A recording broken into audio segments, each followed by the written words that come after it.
All right, Kiss Army, welcome to the KissFAQ Podcast. Thank you for giving us your time today and letting us into your head. I hope we don't do any damage. This is a Kiss-related podcast by the board, for the board. We hope that you enjoy.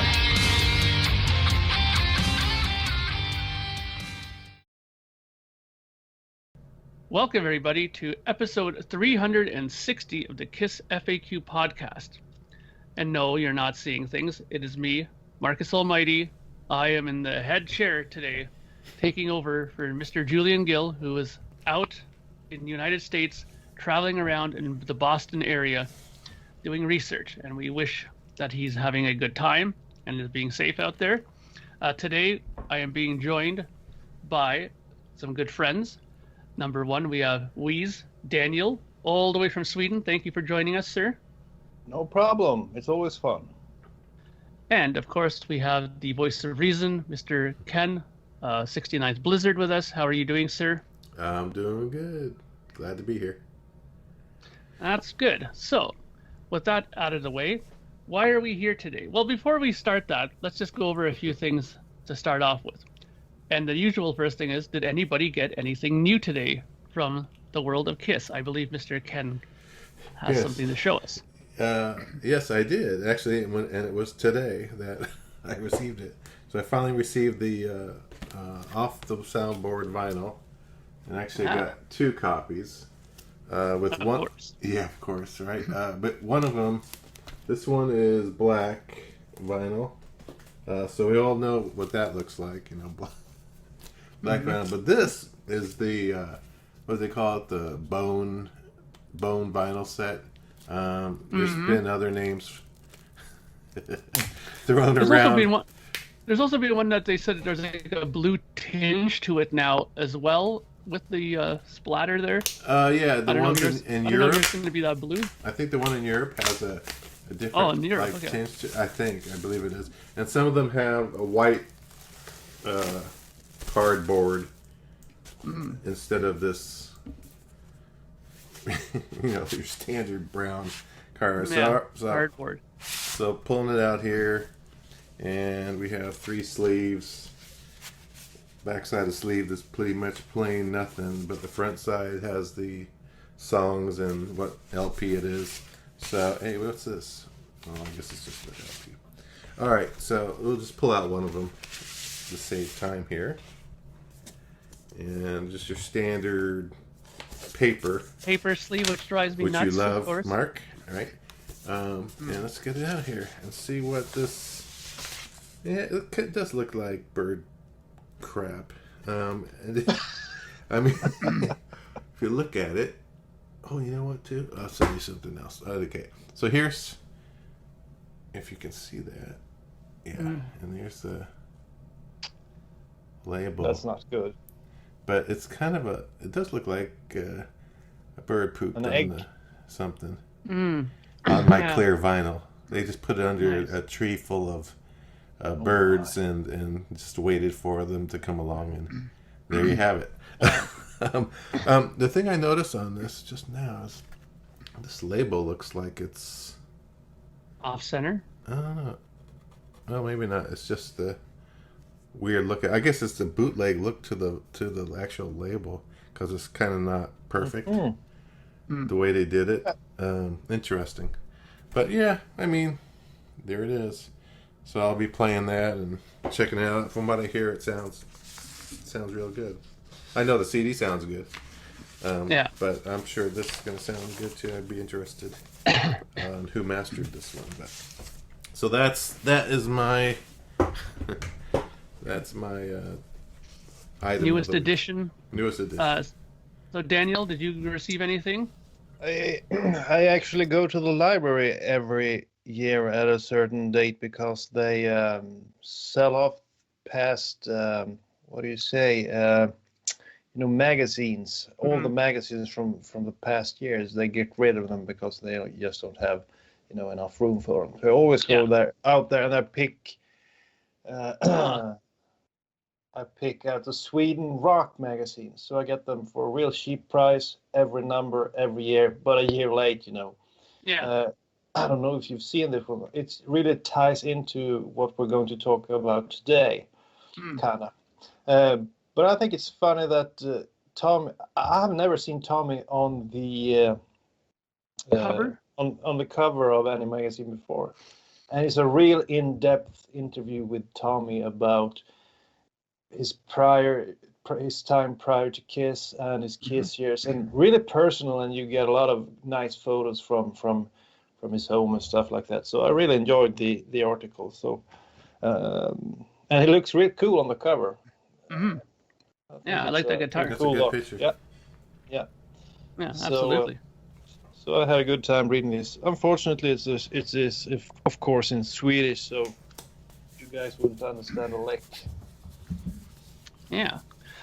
So, as for me, I don't have anything yet. Although I was told by, the Kiss online store that your stuff has been shipped, but of course, it still hasn't been arrived yet. Being in Canada, probably held up by customs. Maybe they opened it up and they're listening to it at the customs office there or something, and then they're going to repack it and send it to me. But in any case, let's move forward with our topic for today. And what could we be possibly talking about today? Well, we are going to be talking about the 40th anniversary of the Elder. Yes, that's right, the Elder. And it's ironic. I am wearing the Odyssey t-shirt, by the way. It is ironic that our leader, Mr. Julian, is not here, as he has written the definitive book on the subject I have right here, ironically enough. There you go. I mean, if you need anything about the Elder, what better book to have than this book right here? I mean, come on. I mean, everything that you could possibly want to know about this album is here for you to read. And then some. Yes. I mean, if you want to even know who made the door and the knocker and all that, I mean, I think he interviewed that guy too. So everything about it is there. Now, before we get started, because we did rank these songs, and which songs we feel are the strongest to the weakest on this, which is the way that we normally do stuff on this show. But before we get to that, let's do a couple of little introductory bits on this first. So let's go around the table here. And what was your introduction to this album? When did you guys first hear of this record? Let's start off with Daniel. Yeah, I distinctly remember first seeing it and being kind of shocked because my introduction to the band was Animalized and Asylum, and pretty cool albums, I thought back then, and still do to this day. And then I think I got Dressed to Kill, so I knew they had makeup. And then a friend of mine, my best friend at the time, he bought this one from some sales. They were very cheap. He went through the bin and he saw Kiss in the corner, but nothing else told you that it was Kiss. It was just such a strange cover. And I distinctly remember me and my friend going back, playing the LP, and being, we didn't get it, and we thought it sounded really strange. And even though at that time we really didn't understand any lyrics in English, the music in itself was so strange that we, I think we immediately thought it wasn't a good album. And as you'll see by my rankings, I to this day I still feel that it might be one of the weaker albums in the Kiss catalog. But I really remember it just because it was so odd. The brown and the hand and no picture of the band. And then it was when you looked in at the inside, you didn't see anything that reminded you of Kiss. So it was a really strange album, and we'll get into it soon. But I remember it very distinctively. Interesting. And with that said, it's interesting to make note, though, that in your country of Sweden, this album peaked at number 19 on your Swedish album charts. So initially, it seems like that wasn't the case with all your fellow Kiss fans in Sweden, but maybe it was maybe they just bought it and they had the similar reaction as you. So let's go over to Mr. Ken Keenan for your initial thoughts on when you first got introduced to this fine record. Yeah, and I was trying to think if I actually saw that they were doing this record. I probably did, something like 16 magazine or something like that. But I think it wasn't really publicized very well or marketed very well at the beginning that it was coming. I know that much. And therefore, usually I would go to the store and get it on the first day it was out. And I always went to the record store once a week back then. And I ended up going to this hole-in-the-wall one, real small. It wasn't like a Tower Records or anything. It was a small one.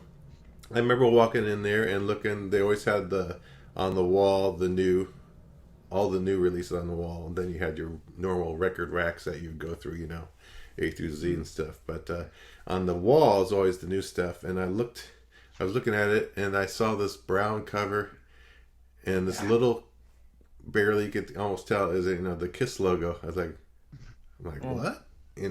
What is it? What? And I quick grabbed it, looked at it, and said, "Music from the Elder." I said, "Wait a minute, is there a movie called The Elder?" Because normally when they say music from, it's going to be a soundtrack for something, or TV show, movie, Broadway, whatever. But from the Elder, I was like, "Oh shoot, what's this?" And then again, like Daniel said, no pictures or anything. A door, the hand reaching up at the the door knocker, and so it's like, of course I bought it. It was Kiss. I said, this must be a new album. So took it home, put it on, and kicked off, of course, the American original version with the Oath, and I thought, this is good, it's rocking. And then it changed. It's like, whoa, what happened? Flutes came in and stuff. And I was like, this is different. And then I just kind of, listened to it. Then I just kind of went with it, what was going on, and I thought it was interesting.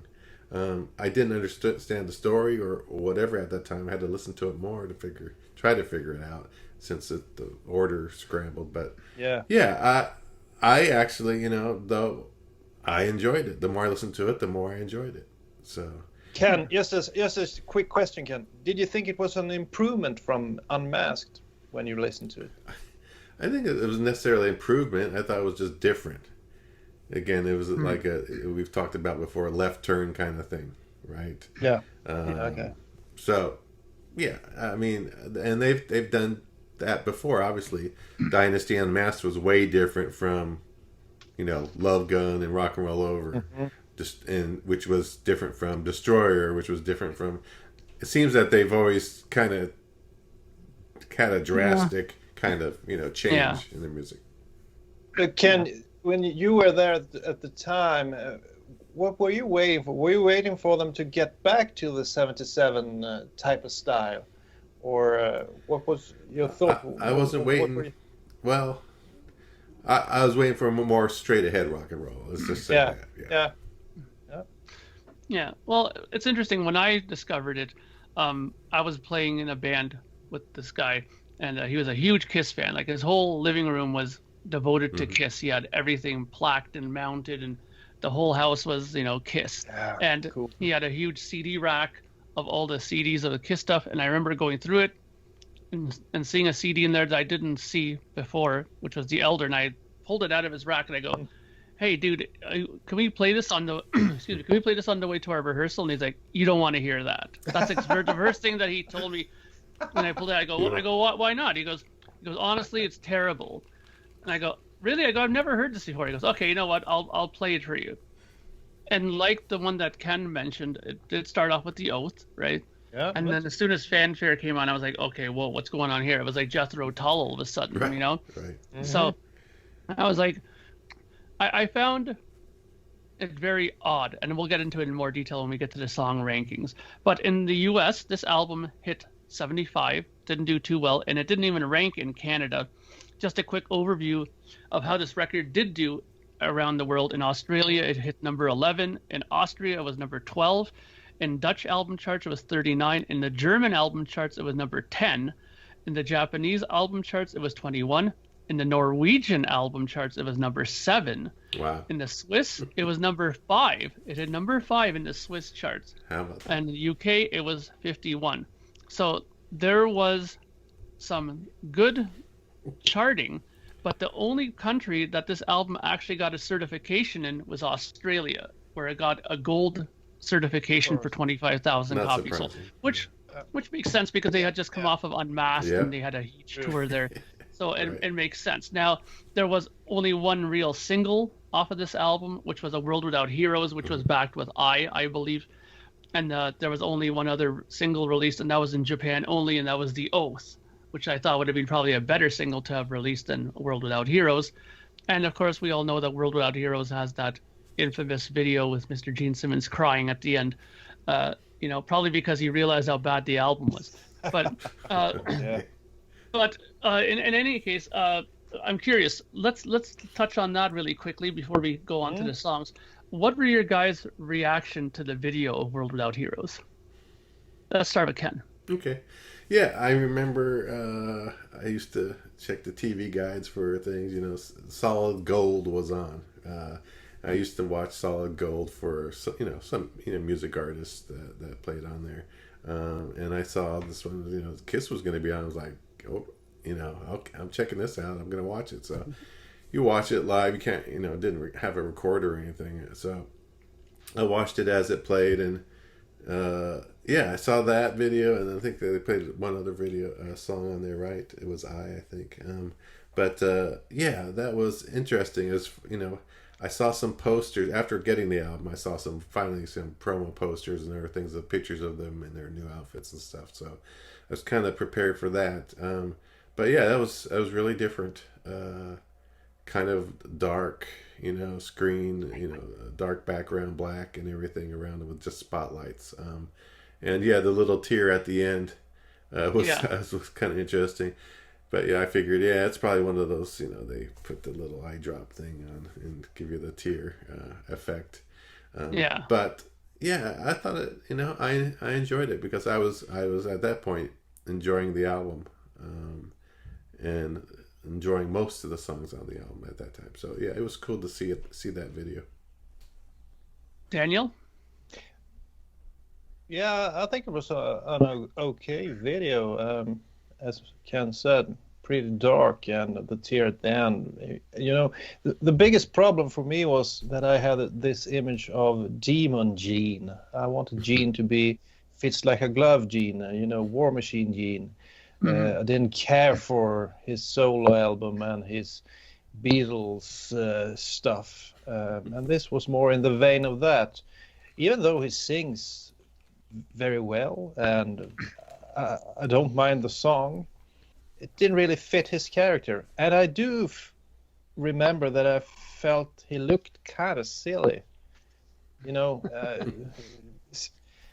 Gene wasn't made to be the romantic or the ballad singing leader of the pack. That was more a Paul Stanley role. So I didn't feel it fit his character, but the video was okay, and I enjoyed it because you didn't have a lot of videos from Kiss, so you were just happy to get another one. Yeah, absolutely.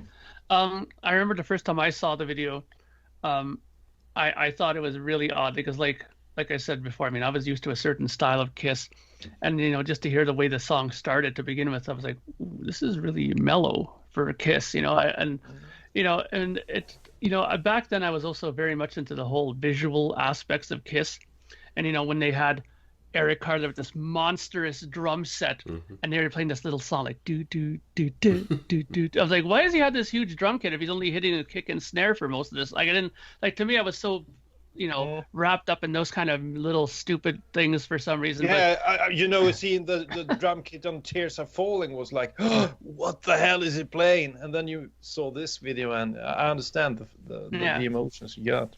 Yeah. So but the song on its own is not a bad song. But I think the best way to kind of sum up the song is the way that kind of Paul sums up the album, where he said it's a good album, but it's not a good Kiss album, right? Yeah. Where it's a good song, but it's probably not necessarily a good Kiss song, right? Now, the one thing that I am curious about, and this is the last question I'm going to ask you guys before we start with the song rankings, and that is now, compared to how you were when you first heard it, has your feelings of this album changed at all much since that time? Like right now, let's start with Daniel. Has your feelings for this record changed at all? I've tried. I've tried to give it a lot of listens, and one thing that made it a little bit better was hearing it in the correct order. Yeah. It actually made some sense, and you could appreciate that they tried to tell a story, because the first time I heard it, I didn't understand anything, and I think it was mostly because the order was kind of screwed up. So I like that they put it in the right order, like they have it on Spotify or the Japanese release. So I understood the story, but it wasn't like a mind-blowing story. I mean, it wasn't like something super unique. It was kind of the same old story that's been told through the ages of this, the chosen one fighting the troops of evil, and then, of course, winning at the end. So it wasn't like, oh, what a great story. It was pretty simple, pretty basic, but at least it was making sense. So that was a bit of an improvement. But I feel that they, by committing to a concept, they diminished the chances of creating good songs. They were so tied up to the concept that they couldn't put certain songs in that try to fit them into the concept. So for one thing, one thing that was pretty annoying was the lyrics. I mean, trying to fit the lyrics onto this story. I mean, if you pick some of the songs from there, you could never have them on another Kiss album, because the lyrics are completely, way out there. So I wouldn't say my feelings have changed. Even though I might have been like 13 years old the first time I heard it, I think I got it correct the first time I heard it. It was a correct sentence of the album. And what about you, Ken? I liked it pretty much back then, and I've always liked it, up to today.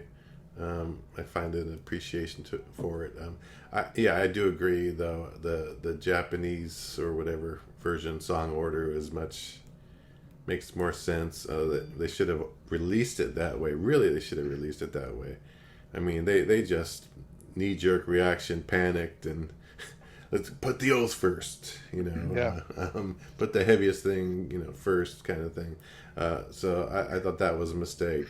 I think probably it was a mistake to remove other things that were probably, I think, supposed to be in it. I think originally it was going to be like a double album, maybe, and then it was going to have a lot more dialogue, I believe. But no.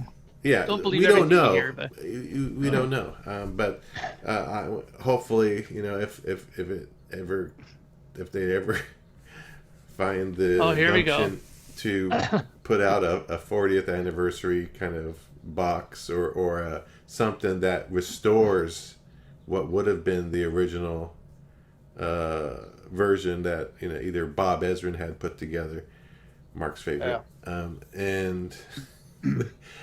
I would love to hear that the way it was intended to be heard or released.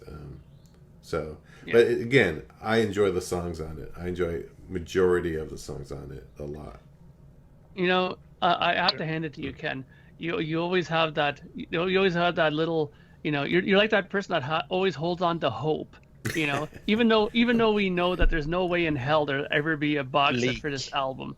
You always be that one guy who's hope that there'll be one. I think they should do it. They should do it. They'll never do it because of the fact that the change of the album was not Kiss's idea. That was the record company's idea. Oh yeah, it was the record company's idea. They heard the record and they said, "There's no way in hell this album's starting with a song that starts off with flutes and stuff like that." Yeah, that was a listening party that they had, and people were speechless. Yeah. Yeah, exactly. So when I in my listening to it, I never liked it from the very beginning. I'll tell you one thing that didn't turn it around for me totally, but one thing that's made me appreciate it a lot more was when I started getting involved with reading this. Like when Julian said he was doing this book, once I started reading it, it really made me get a more appreciation for it, as far as, you know, I like reading the stories about the production end of stuff and stuff like that. So once I got into it, reading it a lot more, I started to get a little bit more of a different perspective on it that way. It's still far from my favorite Kiss record, but it's definitely not at the very bottom for me. We all know what that is. But anything, you know, anything that could teach me a bit more about a record, I think helps. And that book is absolutely fantastic in that way. So while it hasn't skyrocketed, it's definitely helped it. Now, I would just like to say, if you want to spend some money, don't spend it on the album. Spend it on the book. The book is way better than the album to me. There you go. It's like the book is better than the movie kind of thing. Anyway. Yeah. High praise from Mr. Daniel Wees on the board. So if you, like he said, if you want to buy something that's really good, buy the book. I can wholeheartedly agree, and I'm sure Ken would wholeheartedly agree as well, that the book is a must-have. So, after much tabulation and studying of notes, I'm a paper guy. I'm not a, computer guy. Yes, go ahead. And one thing, you mentioned, I think you have also Lonnie's rankings, right? Yes, I was just going to say. I'm just going to say, too, I kind of feel outnumbered here from two probably elder haters. And I think I don't have Lonnie to back me up here. So, anyway, we'll see how his rankings come out. Don't be so sure, Ken. I'm not a hater. I'm a realist. So don't be so sure on that. All right. Because I have the results here. And, some of it's startling and some of it isn't. Let's just put it that way. I'm sure. So, let's start with... First of all, let's get this out of the way. Fanfare was not included in the voting of it because fanfare is just and just a little bit of orchestration, and then that's it. So there's no point in saying that's really well constructed. So we just went for the actual full songs. So they are 10 songs here, and of course we placed them, and then we gave them a numerical ranking out of 10, what we think they are as an individual song. Thus how we came up with the number and how we got our final results. So at the very bottom, coming in dead last. Now I'm gonna preface this by saying dead last on this chart is number 8 because we have two situations where we have a tie. Okay. So coming in on 8th place, which is the last place, is with 16 points total, is Just a Boy. Was ranked as the worst song on the record. Okay, now to give you some more clarity on that, Lonnie gave Just a Boy a dead last, 2 points. Okay. Lonnie. Daniel gave Just a Boy. He was 7th place with 4 points, right? Ken gave Just a Boy 6th position with 8 points, and I gave Just a Boy dead last with 2 points as well. So that's why it ranked the way it did. Now, by the reactions here by the panel, I'm very curious to go quickly here and ask you guys, why are you surprised? Daniel, why are you surprised that it's last? Because there are a few stinkers that are way worse than Just a Boy in my mind. I think there's some upsides to Just a Boy. To me, it feels like it's almost...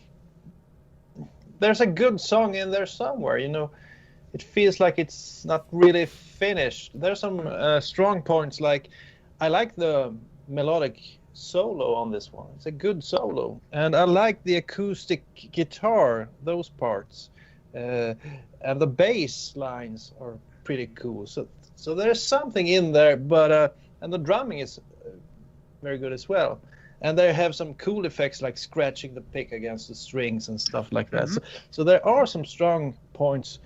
But then I don't know why they went with the falsetto singing, for example.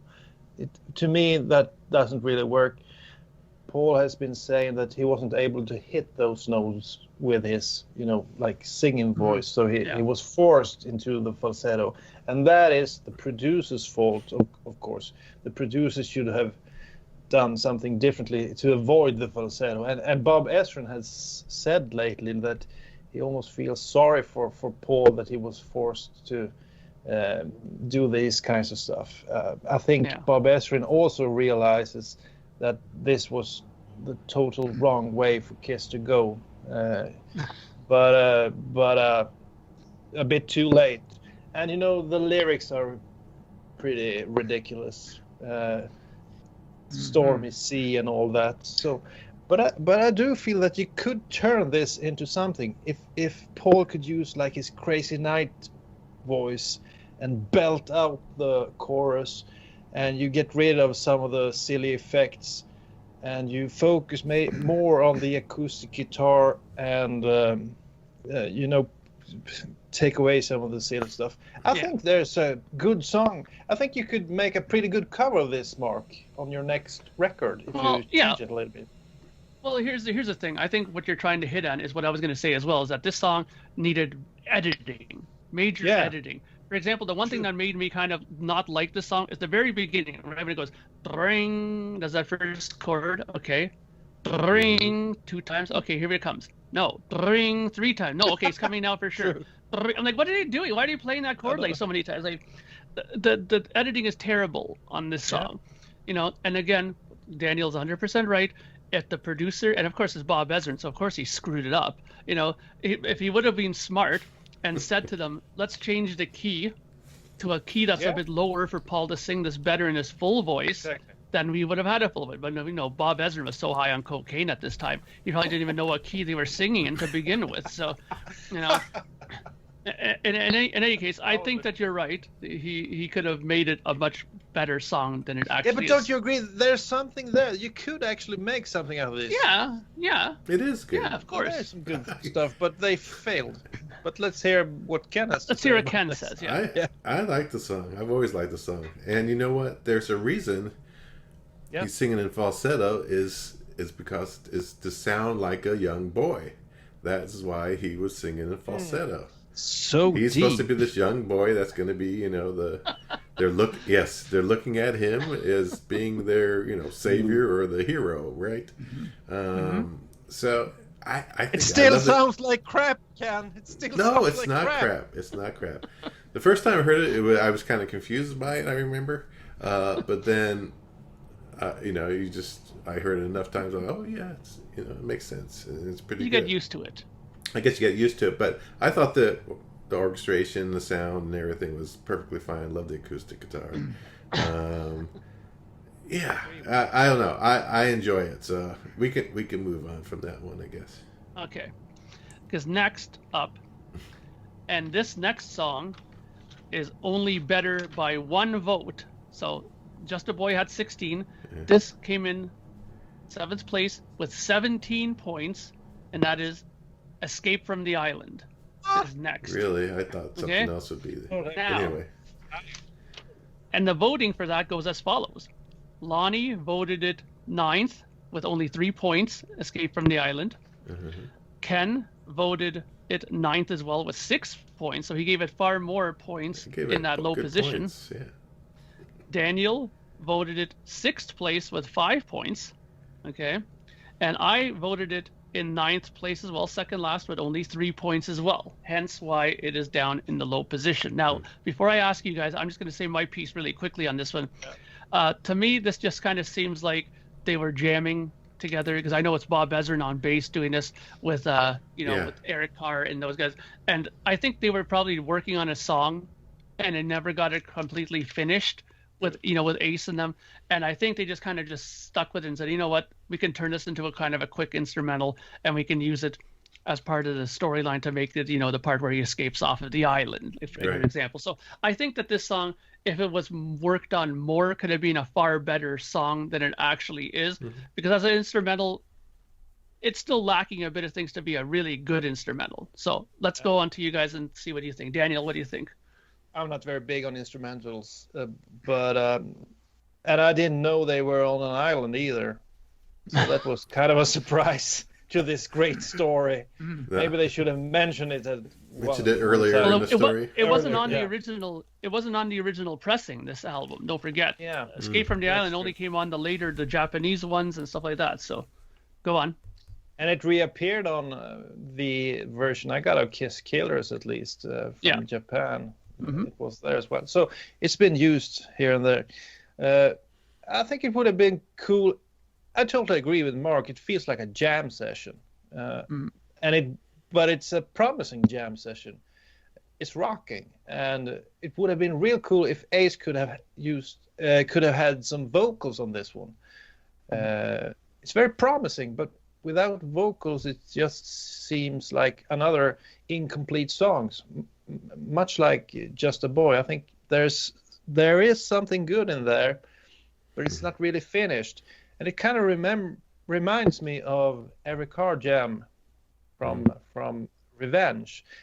I would say this might be from the same session. You know, the three guys just pounding it out and jamming, and you know, Eric Car Jam actually became Breakout. I like that song. So if they could have done the same treatment to this song, kind of use this as a base and then add Ace's vocals and maybe change some stuff, I think it would be it could have been a real cool song, because this album do need some rocking songs.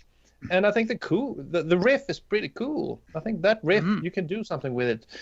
But then they start with the explosions, and then you can hear some sirens. And I think that's not very, very interesting. But it fit the story, you know. On the previous song, I guess he went up against Mr. Blackwell. And then he's trying to... I get a picture, you know, like... in a lot of B movies, the whole castle of Mr. Blackwell is, you know, falling to pieces, and they need to get away before everything explodes and go under. And, you know, the boy is the only one who gets away, and Mr. Blackwell is left, you know, dead at the island. But I think it's a good piece, a good jam, but it was never finished. So I gave it a 5, you know, middle of the road sort of thing. Yeah. Ken, you look very disappointed so far with these results. What's your thoughts? I didn't have Escape from the Island High, and that's because it was just an instrumental. Though it's to me, it's a good instrumental. It rocks pretty good. It has a great guitar work from Ace in it, which I think is really cool. Even the bass work is very, very good by Bob Ezrin. So, you know, they're all doing well, you know, with Eric.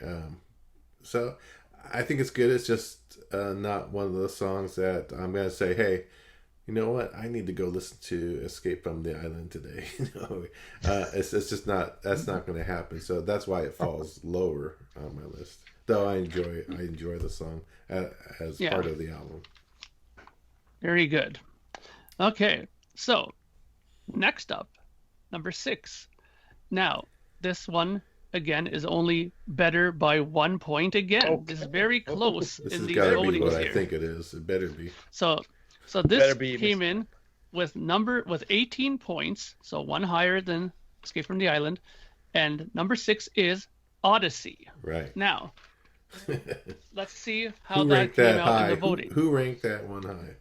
Okay, you'll see. You're going to get that guy. Lonnie voted this 7th position with 6 points. Ken voted this dead last with 5 points, which is interesting. You gave it 5 points and it's still so low, you know? Yeah, you know, it's middle of the road from 1 to a 10 scale. Pretty interesting. Yes. And Daniel voted it second last, 9th position with 3 points. Okay. And I voted it third last, 8th place with 4 points. Now, I'll just quickly do mine, and then we'll get to you guys. Odyssey is a song that I thought was a very strongly written song, but I just never thought that this was a song that sounded like a Kiss song ever. I mean, as a song itself, I think it could have done well with many different kinds of bands. I mean, I could see Journey doing a song like this. I could see, REO Speedwagon doing a song like this. But to hear Kiss do this is kind of like, wow. And especially when you hear the original version of the song with that Tony Powers guy who does it. I mean, him singing it sounds fantastic. It sounds like his song. Like, he wrote it, obviously, right? But and then to hear them do it, it's just kind of like, it's just like hearing Paul Stanley at a karaoke bar or something singing, Tony Powers' song or something, It just doesn't give me that same feeling of genuine as the other songs. We might not like some of these other songs, but at least they're kind of genuine to Paul's writing or to Gene's writing. This one seems kind of a little out to lunch. So let's start with Ken on this one. What's your feeling on Odyssey? Well, I think the main problem with Odyssey is not the song's a good song. It's the vocal, the key on that one is where you had Just a Boy is too high, falsetto. You had this one too low. Yeah, it's too broad. It's sung in more of like a Broadway kind of. That's what it totally. Right, it's like Broadway singing kind of thing. They sing it, So I think it should have been a little bit roughed up a little bit. It has voice more just straight ahead. Paul Stanley vocal in his normal key or whatever that he likes to sing in. I think that would have helped it so much. It's mostly just, to me, that's all it is. I think if they would have fixed that only, it would have improved it majorly. I don't think it would have been the best song on the album still, but it would have went up in my ranking probably by a few.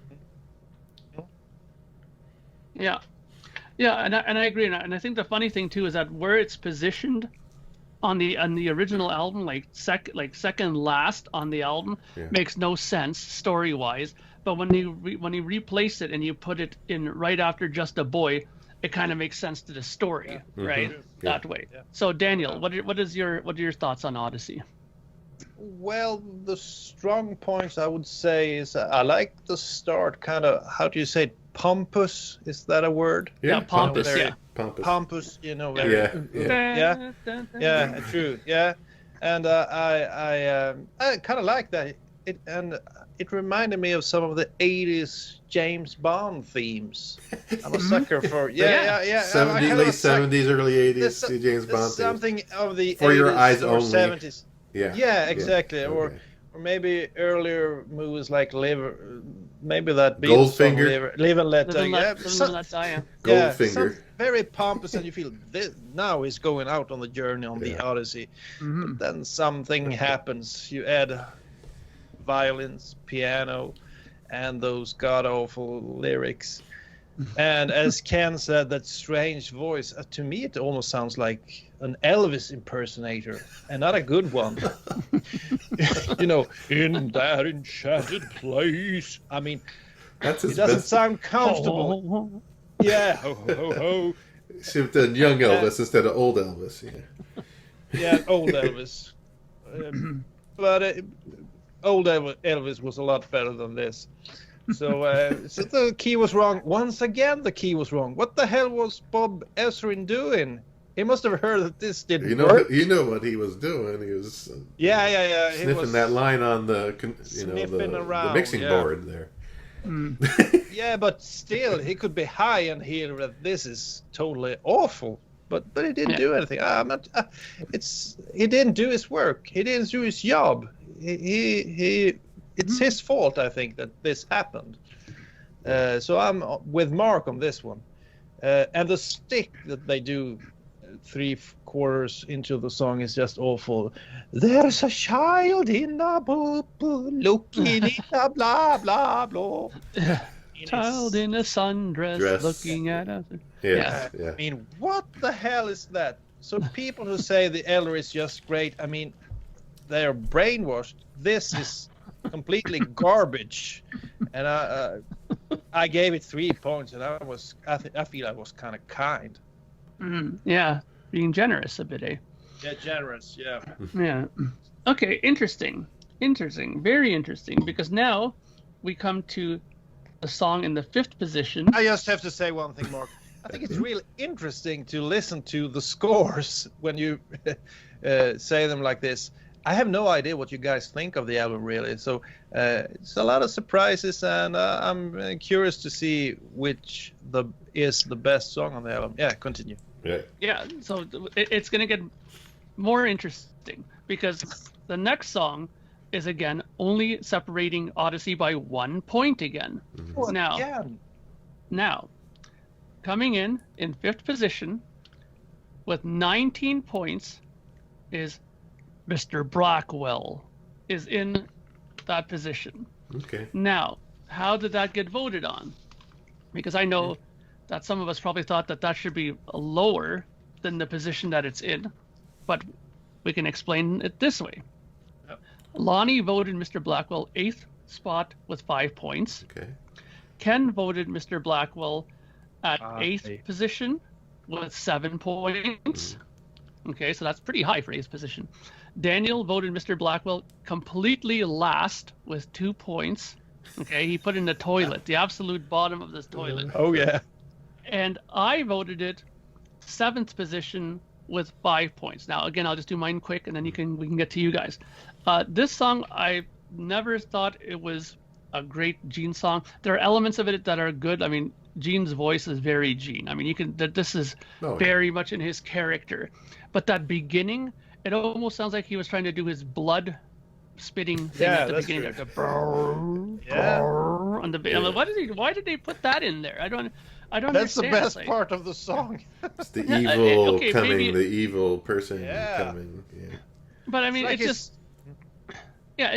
seems odd that was put in there, and vocally, it's interesting. Let's put it that way. I mean, I think some of the harmonizations of his vocals are interesting. I mean, I don't think it's the worst song in my opinion, but I'm very curious to hear, Daniel, why you believe this is the worst song on the album. Well, I think the beginning that you talked about was probably the best thing on this song. I think they managed to create a buzz. You know, you felt, now it's time for the Gene Demon song. Much like when you listen to his solo album, when you hear that beginning, I think that's one of the best things on that album. You know, it sets the tone. And then he starts with his singing. And this is, to me, the song.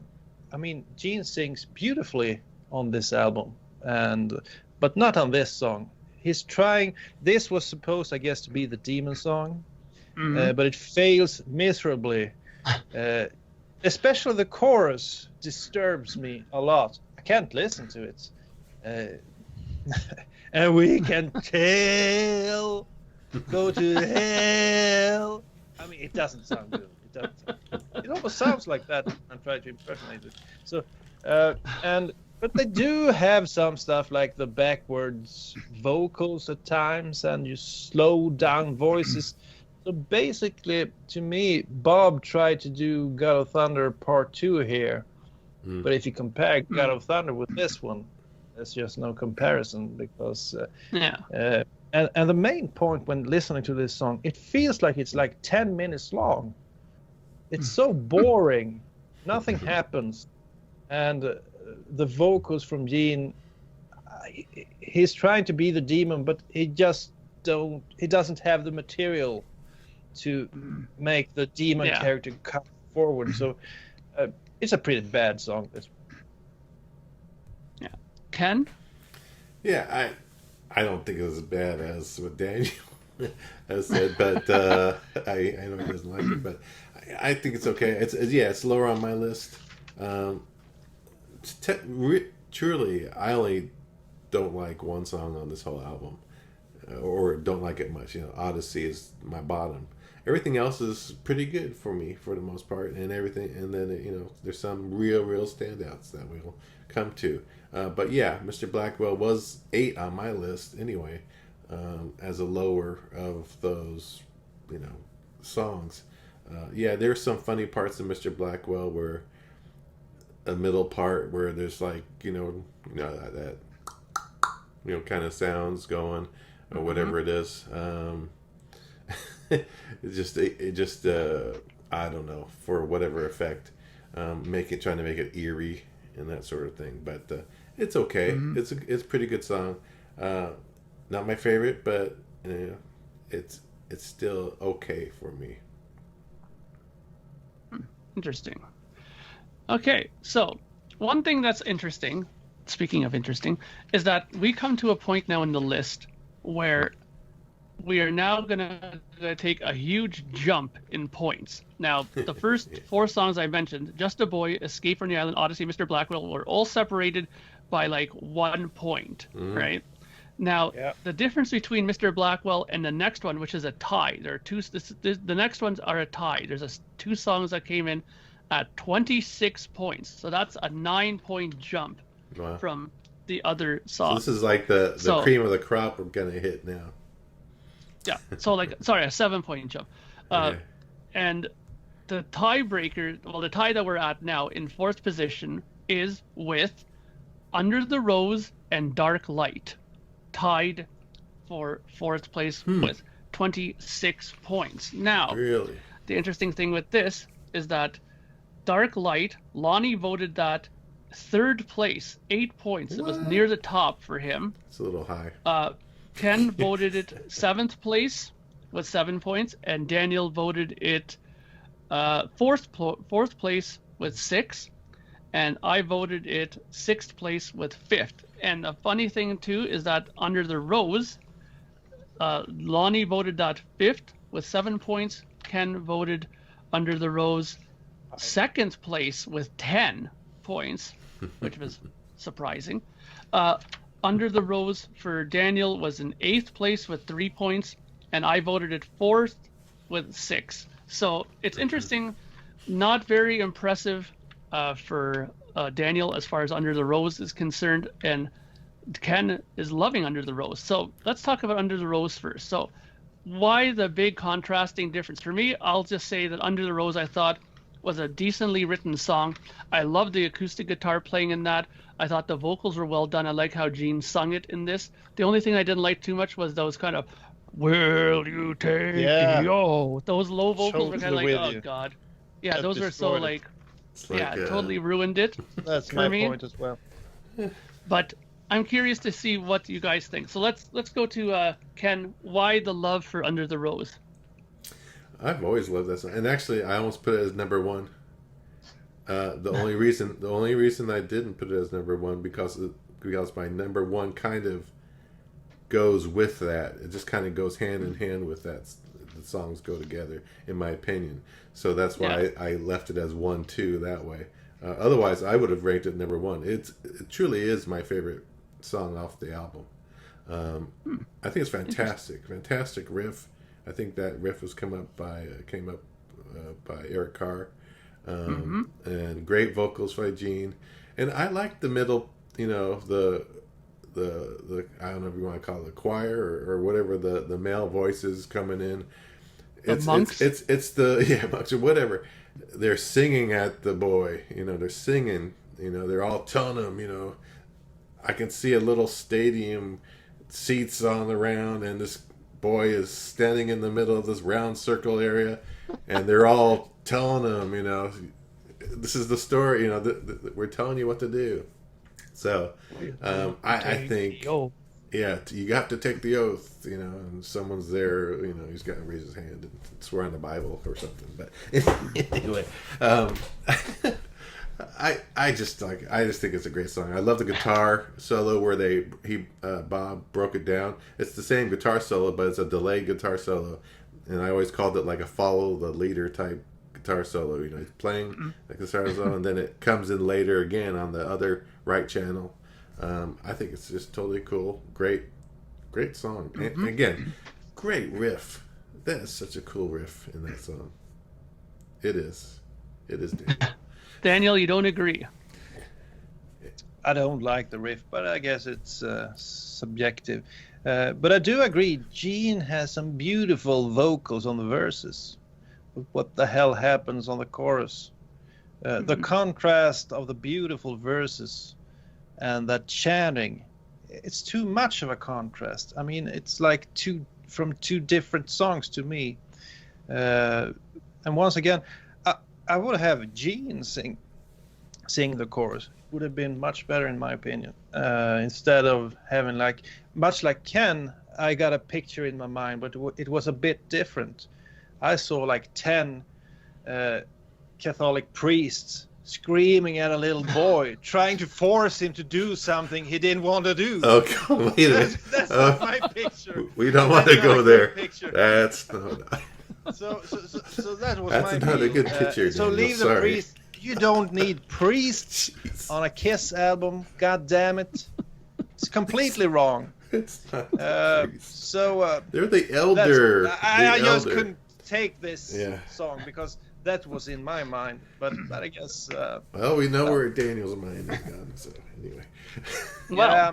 I'm not a big on the things that church has done to people through the ages. So and this is a song that underlines that. So I gave it a 3. And but I think you could actually make a great cover of this, but you have to get rid of those priests screaming at the little boy. That's why it's not very nice. Now, in comparison, Dark Light for me, I always thought was an interesting song. This is Ace's appearance on the album, obviously vocally. It's also his appearance songwriting wise. Now, the interesting point or part with this too is that the original version of this song, Don't Run, I believe it was called or something like that. That's correct. The lyrics in that, while it was a little bit more campier and a little bit more comical, I almost became kind of more used to that version of it because I used to listen to, I still listen to the podcast quite a lot, and they were playing all these demos on their shows, and I got used to that version. I kind of liked it, so I listened to it quite a bit. When I listened to this version of it, I always found it kind of odd, and mainly because I know Lou Reed is involved with the songwriting of this as well. So the Lou Reedness in this came in, and I don't like his sort of lyrical approach to this. I never liked Lou Reed as a singer or a musician anyways, to be honest with you. And what he was doing on a Kiss album is just beyond me. But but the other thing I found interesting but odd was the guitar solo in this song. Like, it's a good solo, but why are the congas there? And there's no bass in there at all. There's no bass guitar in that whole section. I mean, why? I don't understand what Ezrin was doing. I mean, yes, again, we know what he was doing. A lot of powder. But, some people do a lot of powder and make great records, like Aerosmith and bands like that. I mean, come on. So, but I don't understand some of the decisions he made in this. So for me, Dark Light, I think, is a pretty good song. Some of the things I would have definitely changed, but what are your guys' take on Dark Light? Let's start with you, Daniel, on Dark Light. Well, I guess an Ace Frehley super fan liked the solo spot because in the middle of the song there's like a guitar solo and you hear no rhythm guitar or anything, just the drums and the guitar. I didn't think that fit the song. The cowbell is making a comeback. That's kind of cool, but thinking about how the rest of the album sounds, it really doesn't fit the album. But I've always liked the cowbell. You need more cowbell. So it's a decent Ace tune, but I don't think it would make it onto his solo album a few years earlier.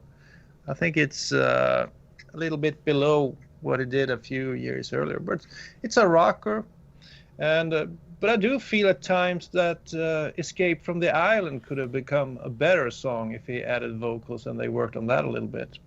But it still feels like a Kiss song. So that's why I gave it 6 points. It's just not a very good Kiss song, but still feels kind of like a Kiss song, which I can't say about a lot of the other songs. True. Ken, what are your thoughts on Dark Light?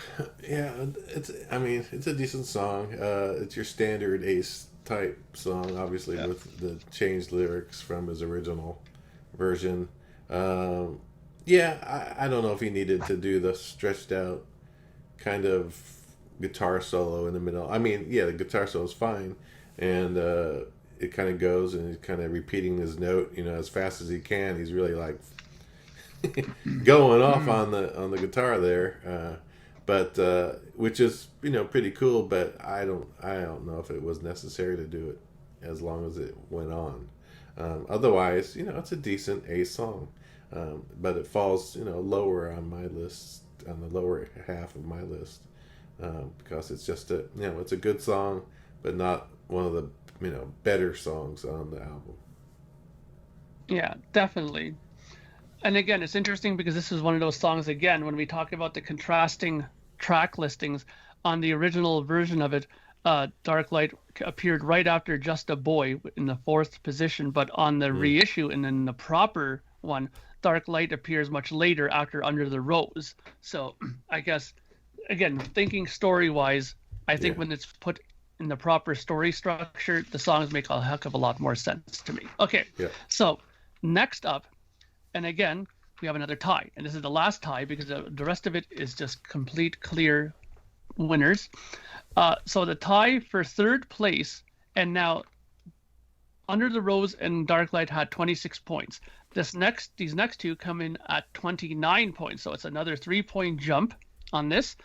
And the tiebreaker is, the tie is with World Without Heroes and Only You are the ones that are tied in 3rd position. Now, when we look at the votes, Only You, we have Lonnie voted at 4th place with 7 points. Ken voted at number 1 with 10 points, Only You. Mm-hmm. Daniel voted Only You in the 5th position with 6. And I voted Only You 5th position at 6 points. Now, World Without Heroes, Lonnie voted it in 6th position with 7 points. Ken voted World Without Heroes in 5th place with 8 points. Daniel voted World Without Heroes in 2nd place with 7 points. Right. And I voted World Without Heroes in 3rd place with 7 points. So now, it's you two guys, I see. Yes.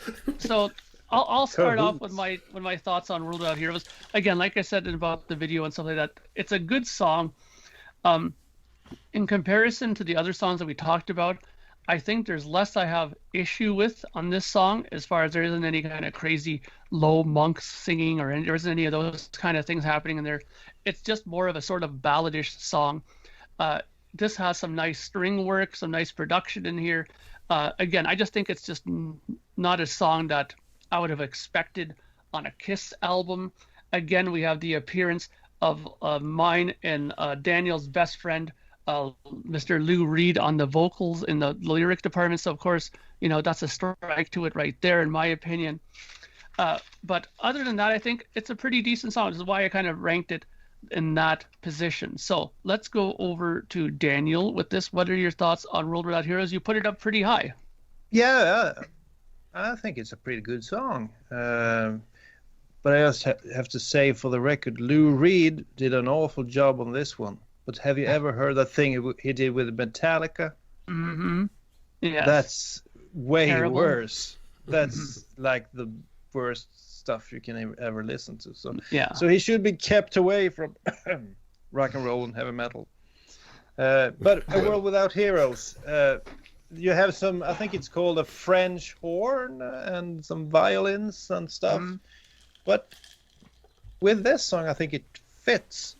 It's a ballad type of song, and I think the orchestra that, I don't know the name of the orchestra that did all the violins and French horns, but they do a great job, of course. It's very well played, and in this song it fits. But I would like to talk a little bit about the version that we saw a few years later, or in the 90s. I think on Kiss MTV Unplugged, it sounded almost better.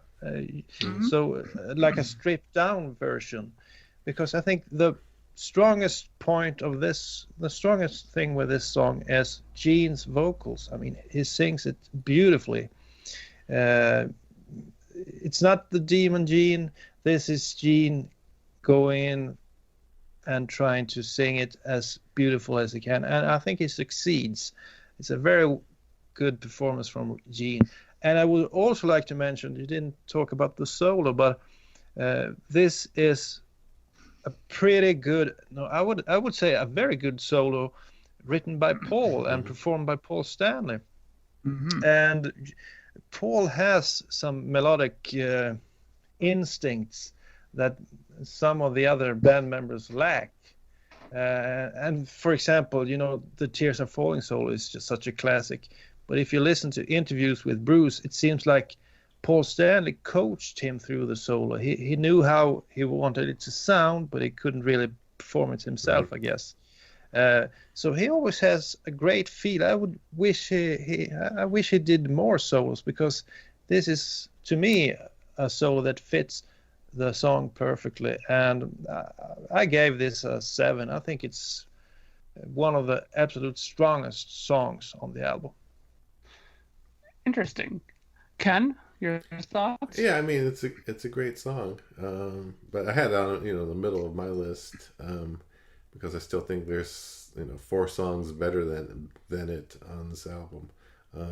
But yeah, it's performed perfectly by Gene, and it makes sense as part of the story, and so on. It kind of fits the theme. So yeah, it's all well done. Again, I gave it an 8, but I ranked it at 5, you know, on my list behind other songs. But yeah, it's a good song. I had nothing bad to say about it. I'm just surprised it's a little higher in the list. Now, just to answer your question there, Daniel, the American Symphony Orchestra is what was used for the orchestra in here. And another interesting point that I just kind of realized again here was people did a lot of different things on this record. I mean, Ace Frehley did the acoustic guitar in World Without Heroes, but he also played bass on Under the Rose, Dark Light, and The Oath. The bass was done by Ace Frehley on that. Gene Simmons played rhythm guitar on Only You. So there's some interesting changing of positions of the instruments, and it also says here that Eric Carr did the acoustic guitar on Under the Rose as well. So, which makes sense because he was involved in the writing of that. Now, Only You, this is a song that I've always liked as well. I thought that there's some interesting playing, and it all makes sense to me now that Gene played the guitar on it, because it's very much his style of guitar playing. That I think that's totally Gene Simmons, if you listen to his solo records and stuff like that. And I think it's a good song. The fact that he used something that was so old and so, you know, far back in his writing catalog, you know, very interesting. I think it turned out pretty decent on this song. And lyrically, I think it's one of the ones that bothers me probably the least, I think, as far as lyrical content on this song. So, yeah, I don't have much problem with this song at all, which is probably why it appeared where it did. I mean, it's in 5th spot. These 2 songs appeared 4 and 5, which is not bad at all, as far as I'm concerned, considering how the rest of the songs on this album are. So, thoughts on Only You? Let's start with Ken. Yeah, well, Only You, I love the song. It's number 1 on my list, but again, like I said, I put it ahead of Under the Rose because I always felt that Only You and Under the Rose go together as kind of a theme, and I just think they fit right next to each other, so that's why I put it that way. But yeah, Only You's great little riff, simple riff, great lyric. Gene sings great.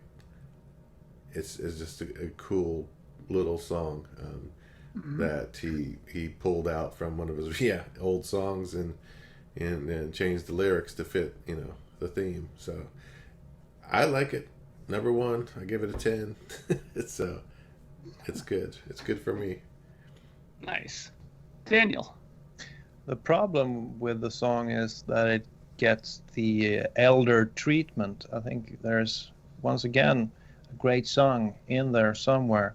As you said, Mark, I also wrote in my notes that it was maybe the first song on the album where the lyrics actually works real good. They work real good. And I also like the bass is really up front. It feels like a typical Gene song. And he played the guitar and the bass is up front. I would have excluded the Paul parts. Normally I like I like when they trade vocals, like the demo for Not for the Innocent or Spit on Revenge and stuff like. I kind of like it, but I don't think it was necessary on this song because Gene has such a great voice for this one. But then the producer comes in and he adds some effects on the song. Tell me the secrets. There he adds some effects. It sounds terrible. And also you have some sort of, I think it's called a flanger effect on Paul's voice. It's flanger. Flanger. Okay. Flanger, yeah. You can use it when you play guitar. And I didn't like that either. So that's one more for Bob. And so I think the stick where in every time a hero is born, it's a bit pompous and didn't fit the song. So if you could exclude some of the parts, I would give this maybe a 7 or maybe an 8. Scale down the song, exclude Paul, have Gene do all the vocals, and this would be a very good song. Yeah, interesting points. Very interesting points. Now, we are down to the last two, and I'm sure Julian is probably going, okay, guys, you're past the 1 hour mark, but okay. we're wrapping it up soon. Julian, don't worry. We're down to the last two songs, and you'll know obviously what number 1 is after I tell you what number 2 is. So, coming in second place, and this has 2 more points higher. It separates by 2 points. So Only You and World Without Heroes was 29 points. This song has 31 points. So number 2 is I. Okay. Now, how did that get voted on? Lonnie voted I in second position with 8 points. Ken voted I in fourth position with 9 points. Daniel voted I in third position with 7 points. And I voted I in second place with 7 points. Now, I'll start with my comment and we'll get back to you guys. I always thought was a very catchy, upbeat song. I think musically it's good. It's one of those rare times when the drumming is really cool on it. Unfortunately, it comes to pass later that you hear that it's Alan Schwartzberg who's drumming this and not Eric Carr, which is unfortunate because I thought it was something that sounded like it could have been Eric Carr. But I think it's very good. It's very up-tempo. It has one of those things that Daniel likes as well with the passing of the vocals between Gene and Paul. The one thing I thought that the lyrics on this were a little cheesy, like I don't need to get high and all this stuff. It's like, okay, Gene, I know that I know you've been ramming it down our throats that you don't drink and you don't do drugs. You don't have to put it into a song now as well. I understand that in the context of the story, he's trying to make the hero look like himself, like a young Gene Simmons. I would be the hero, I don't do drugs. I know. Look at me. I am your hero. So I think that's kind of the effect that Gene was thinking of. And don't think that that's far-fetched because Gene wrote this whole storyline. I mean, the guy's a madman about comics. I would not be surprised if this was a story that he had in his back pocket for years and years already. But musically, I think it's pretty exciting. And I think that this is one of the rare songs that most Kiss fans can say that they like, because I mean, look at the Kiss cruise. When they played this as a surprise song on the cruise, people went absolutely insane when they played this song. So I think it's a good one. So let's go over to Daniel first on your comments on I. Yeah, it is like a Kiss song once again. It doesn't stray away too much from the Kiss formula. I like the chorus. It's pretty strong, and the lyrics works outside the realm of the elder, but there are some downers in this song as well. And once again, I think the producer made some terrible choices, like the snap of the fingers. I mean, what the hell is that? They shouldn't have done it. You should have just used like a bass drum or something in order to get that going. But snapping of the fingers, no way. It doesn't suit a Kiss album in my mind. Yeah. And once again, Paul pulls out his Elvis voice. I don't know what's up with that. No, I don't need no money. I don't need no hope. You know, I mean, it's the Elvis voice. Yeah, I've never heard it done it before or after the Elder, but on this album he does it several times, and it doesn't fit the song. So that's down. And also, I did like the ending. And it has to do, you mentioned cheesy lyrics, and why did they add "I wanna rock and roll all night" at the end? Like, that doesn't fit. Like, I don't know, they wanted to reference their own hit, didn't fit as well. Maybe I'm nitpicking, I don't know, but I feel once again with some adjustments, this could be an all-time classic. I think the chorus is that strong. I think it could be an all-time classic, but I think it's Bob Ezrin's fault. He didn't make the correct choices. He could have steered this in the right direction. If it was Revenge, Bob Ezrin or something, he could have made some better choices. So, but it's still a good song. I gave it a 7. Yeah. So, Ken, your thoughts on I? Yeah, I love I. I think it's a great song. It's an anthem. Obviously, it's an anthem song. I do agree with Daniel about the middle part with the snapping the fingers. I always felt this needed a guitar solo right there, in that area. They should have done a guitar solo. That would have been bad. That was missing. Though then again, Rock and Roll Night had a guitar solo missing in the original studio version. So, but yeah, I like the trade-off vocals. The verses are great. The chorus is great. I think it's a great song. I don't have a problem with the lyrics. Don't need to get wasted. I was fine with that. I respected Gene putting that out there, that you didn't drink or smoke or whatever, or do any drugs. I totally respect that. So yeah, I think it's a pretty good song. I didn't like the way they what they said. They changed it on the video or on the song where he says balls or something, right? But then on TV is the guts. They changed it to guts. I'm like, what the heck? Leave balls in there, So anyway, they did the same thing with Domino a few years ago. ago. Yeah, I remember that. Yeah, when that girl bends over instead of the B, right? Word. So they're such rebels. Yeah, we're gonna affect the children out there or something. But yeah, it's a great song. I just always loved it. It's one of their anthems. Yeah. Now, and I'll tell you one thing about the fingers snapping thing. Yeah. As much as we all hate it, it's very infectious. So infectious, in fact, if you remember the Solid Gold performance that they did when they played this song, there is guitar in that part. It goes, dan it, dan it. Yeah. And of course, Ace is going, and Paul's going. There's a big guitar there, but nobody's playing guitar. They're all snapping. Yeah, who's their playing fingers. guitar? Yeah, so of course it was Wait done a minute. to tape. Something's wrong. Right. Yeah, of course. Yeah.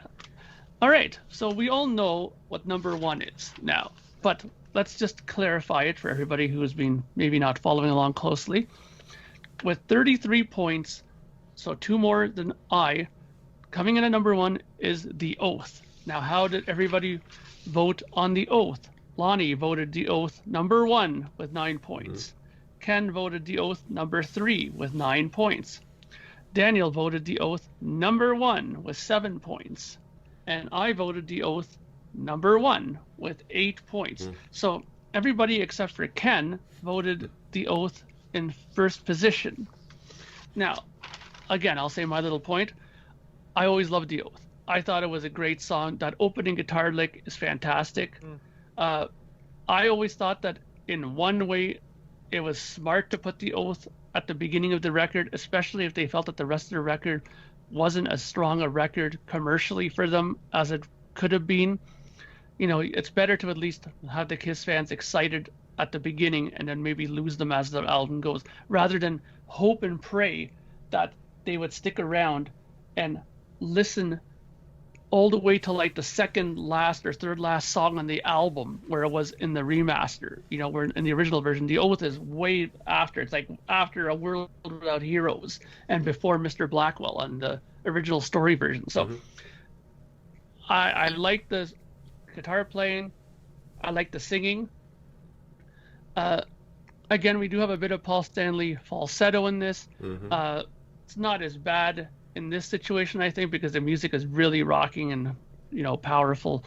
And again, it's one of those songs where when they pulled it out, those rare times on the cruise, people lost their brains, and where I've heard many videos where people are going, oh my God, I can't believe they're playing, you know, so, you know, it's obviously a fan favorite. So I and the Oath, obviously, in the one or two spots, I think that we can be very sure that the listeners of this podcast will be in full support of those positions in it. So one last time, let's get our opinions on this. Let's start with Daniel. What do you think of the Oath? I like it. Mainly because the strong main riff. I think it's one of the better Kiss riffs on the album. I just wish some of the production would have been different, like the drums. The double kick drum, double bass drum that goes through the chorus. It was really exciting when you heard it on the cruise, when you saw the videos from the cruise, when you could actually hear it. Unfortunately, in this production, the drums are way back in the production, so you can't really hear them. If you could have put them more up front, and that would add another layer to this song and made it even cooler and more rockier. So that's what I wish they would have had clearer drum sound on this one. And I don't hate the falsetto chorus, but I think it would sound better if you could use his Crazy Nights vocals, you know, belling it out at him. But he couldn't at this point. But somehow it fits the song better than the previous time he did the falsetto singing. And some of the lyrics, I'm not sure. Gain the key, no turning back. I wonder, is this really me? That kind of stuff. I'm not sure about They had problems with this. Do you say stick in English? I'm not sure. The part which you know, you have the chorus, verse, and then you have something that a bridge, you know, like a bridge maybe you say, yeah. The bridge. I think it's weak, and that goes for a lot of these songs. The bridge is kind of, you know, doesn't really work. But to me, it's a good song, and it sure as hell sounded good when they played it live. Absolutely. Very, very good points, Daniel. Mr. Ken Keenan, your thoughts? Yeah, well, where Daniel didn't think just a boy needed, falsetto. I didn't think this song needed falsetto at all. There was no reason to even do it. I think he just could have sung it straight. Really didn't need to happen. So I'm kind of surprised by that choice, but it still works. I mean, it's a great song. Like I said, great riff. And you know, it just rocks. it's the song that rocks the most on the album. That's why a lot of people, Kiss fans like it, and why the record company put it first in the playlist or on the album when they pressed it. So when they released the album, because that was not going to be the first song. It was going to be later in the album. So yeah, great song. I have it pretty high, number 3 on my list. I always love to hear it. It's a cool song. Great. So there you have it, folks. Now let me recap the songs from worst to best. So we had Just a Boy with 16 points. Then we had Escape from the Island with 17. Then we had Odyssey with 18 points. Then we had Mr. Blackwell at 19. Then we had a tie with Under the Rose and Dark Light at 26 points. Then we had another tie with World Without Heroes and Only You at 29. Then we had I with 31 points at second place. And the winner of Best Track, on The Elder is The Oath with 33 points. Of course, we want to hear from you guys, though. Put up your rankings in the comments section. Let us know what you think. Were we right? Were we way off base? Do you guys love Lou Reed? Is he awesome? Come on, let us know what you think, and put your comments in there. And I think that I'm very curious also to hear if our exalted leader, Mr. Julian Gill, I'd love to see your list, sir, if you can put it up and let us see what you think of these songs. I know you're very closely connected to these songs from your prior work to them. But other than that, I think this is an excellent episode. Some fantastic points brought up by my colleagues, Daniel and Mr. Ken Keenan, the voice of reason. And I'm sure that next episode we'll have Julian back, so you don't have to worry about me hosting another one. And you did a great job. I'm hoping that you get the chance in not a so distant future once again. Oh, thank you very much, sir. I really appreciate that. I try. I have big shoes to fill when it comes to Julian Gill. And I thank you, though, Daniel, for all your input for the topic itself, and thank you again as well, Ken, for all your input as well. You guys have made this a very fun episode to do, and I'm curious to hear what our listeners out there think of this episode. So let's wrap it up on that. So for myself, for Mr. Daniel and Mr. Ken Keenan, thank you very much for watching. We will see you all very soon. Bye for now. See ya. Thank you for spending time listening to the KissFAQ podcast today. All sales are final. There are no refunds. If you'd like, look us up on Facebook or come over to the KissFAQ message board and discuss the topic we've broadcast today. Don't forget to rate us on iTunes, Spreaker, or wherever you've listened to the show. We hope you'll join us again.